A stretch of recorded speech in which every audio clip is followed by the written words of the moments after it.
C'est au lycée technique d'Amitié sino-béninoise d'Akasato qu'a eu lieu le lancement officiel de l'examen national du certificat de qualification au métier ce lundi 30 octobre 2023 sous la présence effective des ministres Modeste Kérékou et Yvon Kouaro-Chabi en présence de plusieurs personnalités politico-administratives dont le préfet de l'Atlantique, les maires des communes d'Abomey-Calavi et Alada, l'honorable député Edmond Fonton ainsi que les responsables des sous-secteurs de l'éducation de l'artisanat.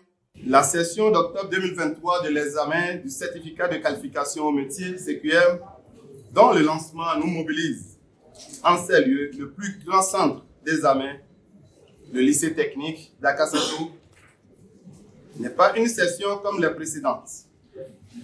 Elle est différente des autres, aussi bien de par le contexte que par le cadre institutionnel qui porte son organisation.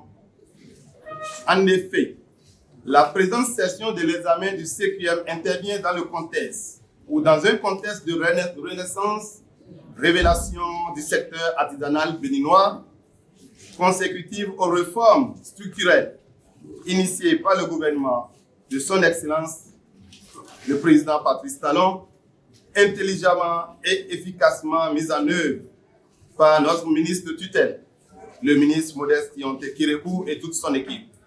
Très fier ce matin de constater que l'examen de CQM a été effectivement rénové. Et cette rénovation est devenue réalité. J'ai été très content de voir tout le sérieux qui a entouré cette organisation. J'ai vu ici pratiquement toutes les corporations d'artisans. Il y a du sérieux, il y a du professionnalisme. Et c'est ça qui assure le développement de notre pays, le développement de l'économie locale à la base. Ce qui justifie, nous, en tant qu'autorité locale, notre présence au lancement de cet examen.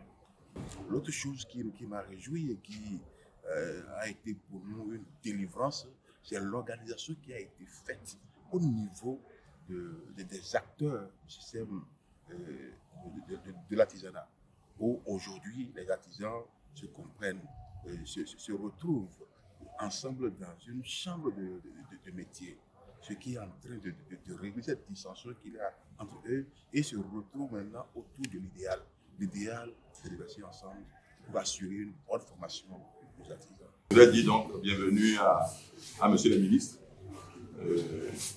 pour donc cet examen qui est ici et remercier le gouvernement de son président Talon pour donc tout ce qui est fait pour crédibiliser ce qui se faisait.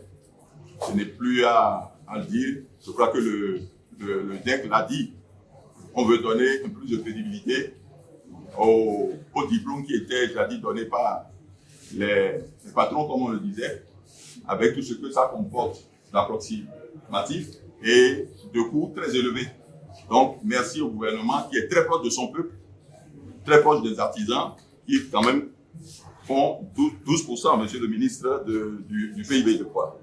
Donc, merci à vous d'être là. La session d'octobre 2023 du certificat de qualification au métier a été bien lancé par mon collègue, le ministre en charge de l'enseignement secondaire, technique et de la formation professionnelle, et moi-même en charge de l'artisanat. C'est une satisfaction pour nous et pour l'ensemble du gouvernement. Car nous venons au terme d'une réforme salvatrice dans le secteur, réforme ordonnée par le gouvernement et son chef, en raison de nombreux dysfonctionnements qui sévissaient depuis de nombreuses années maintenant et qui, in fine, ont fini par déstructurer, désorganiser le secteur et allaient finir par totalement dévaloriser l'examen. C'est pour mettre fin à cet état de choses que le chef de l'État, le président Patrice Talon, avait donné des instructions fermes au fin de mettre fin à ce désordre, excusez-moi, Michel, qui existait dans le secteur et d'y conduire sans désemparer une réforme afin de mettre sur pied un CQM rénové pour conférer aux apprentis, aux maîtres artisans et aux familles des apprentis un diplôme de qualité, un diplôme digne d'une évaluation certificative conduite par l'État. Rappelons que pour cette session d'octobre 2023 de l'examen national du CQM, 63 928 candidats sont répartis sur 606 sites de composition dans 145 métiers. Bonne chance donc aux candidats.